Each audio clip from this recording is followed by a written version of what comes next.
ये है talks news network और आप देख रहे हैं पॉलिटॉक्स, राजनीति का कच्चा चिट्ठा।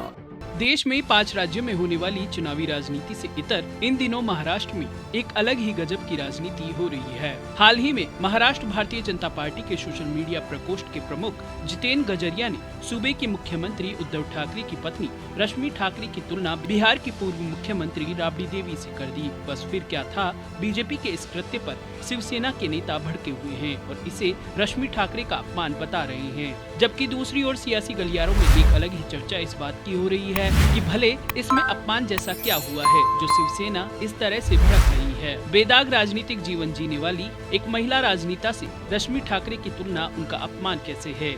वहीं इससे भी बड़ी सियासी चर्चा तो यह भी है कि इस तरह रश्मि ठाकरे का नहीं बल्कि राबड़ी देवी का अपमान किया जा रहा है और ये अपमान भाजपा के नेता ही नहीं शिवसेना के नेता भी कर रहे हैं। वहीं सबसे रोचक बात यह है कि इस पूरे मामले पर अब तक बिहार के किसी भी नेता ने कोई प्रतिक्रिया नहीं दी है। यहाँ आपको यह भी बता दें कि ठाकरे परिवार के पूर्वज खुद बिहार से ही निकले हुए हैं। दरअसल भाजपा मीडिया सेल के प्रमुख जितेंद्र गजरिया ने मराठी राबड़ी देवी लिखकर रश्मि ठाकरे की एक फोटो पोस्ट की थी। इसके बाद से पूरे महाराष्ट्र में हंगामा मचा है। महाराष्ट्र पुलिस ने उनके ऊपर केस दर्ज किया और पुणे में गजरिया से 4 घंटे तक पूछताछ के बाद पुलिस ने उनको छोड़ा। जब पुलिस को लगा कि इस मामले में उनको गिरफ्तार नहीं किया जा सकता है तो एक दूसरे पोस्ट का बहाना बनाकर भड़काऊ कंटेंट सोशल मीडिया में डालने का मुकदमा दायर कर उनको गिरफ्तार करने का प्रयास चल रहा है। चर्चा है कि शिवसेना के नेताओं और राज्य के पुलिस प्रशासन को यह कबूल नहीं है कि कोई रश्मि ठाकरे की तुलना राबड़ी देवी से करे। शिवसेना की नेता और मुंबई की मेयर किशोरी पेडनेकर तो इतनी नाराज हो गई कि उन्होंने गजरिया को खूब खरी खोटी सुनाई। मुंबई की मेयर पेडनेकर ने कहा कि कौन है जितेंद्र गजरिया, वह कंगारू की तरह एनसीपी से बीजेपी में आ गया और आज वह महाराष्ट्र की महिलाओं के बारे में, रश्मि भाभी के बारे में इस तरह की अपमानजनक टिप्पणी कर रहा है।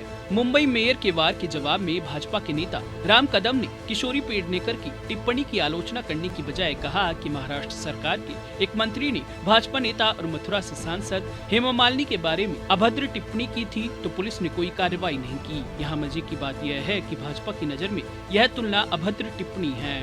आपको बता दें कि बिहार जैसे बड़े राज्य की पहली महिला मुख्यमंत्री राबड़ी देवी थी। राबड़ी राजद की कर्ता धर्ता लालू प्रसाद यादव की पत्नी है। उनका राजनीतिक जीवन बेदाग रहा। केवल एक बात जरूरी थी कि राबड़ी देवी कम पढ़ी लिखी थी, लेकिन वे लगभग 8 साल बिहार की मुख्यमंत्री रही और शुरुआती कुछ दिनों को छोड़ दें तो उन्होंने मन लगाकर राजनीति की और सरकार भी चलाई। अब सियासी गलियारों में इस मुद्दे को लेकर जबरदस्त चर्चाओं का दौर जारी है। इस पूरे मामले में सबसे हैरानी की बात यह है कि जहां बिहार के सारे बड़े नेताओं ने इस मामले में चुप्पी साध रखी है, वहीं महाराष्ट्र में ठाकरे परिवार भी कुछ नहीं कह रहा। हालांकि आरजेडी प्रवक्ता मृत्युंजय तिवारी ने कहा है कि इस तरह की बातों से बीजेपी की महिला विरोधी मानसिकता उजागर होती है। राबड़ी देवी ने बिहार का गौरव बढ़ाया है, उनका अपमान कर बीजेपी ने माताओं बहनों का अपमान किया है। ऐसे लोगों पर महाराष्ट्र की उद्धव सरकार को कड़ी कार्रवाई करनी चाहिए। वहीं आपको बता दें कि दिवंगत बाल ठाकरे के पिता प्रबोधनकर ठाकरे ने खुद लिखा था कि उनके पूर्वज बिहार से निकलकर ही महाराष्ट्र पहुंचे थे। पॉलिटॉक्स ब्यूरो, महाराष्ट्र। ये है टॉक्स न्यूज नेटवर्क और आप देख रहे हैं पॉलिटॉक्स, राजनीति का कच्चा चिट्ठा।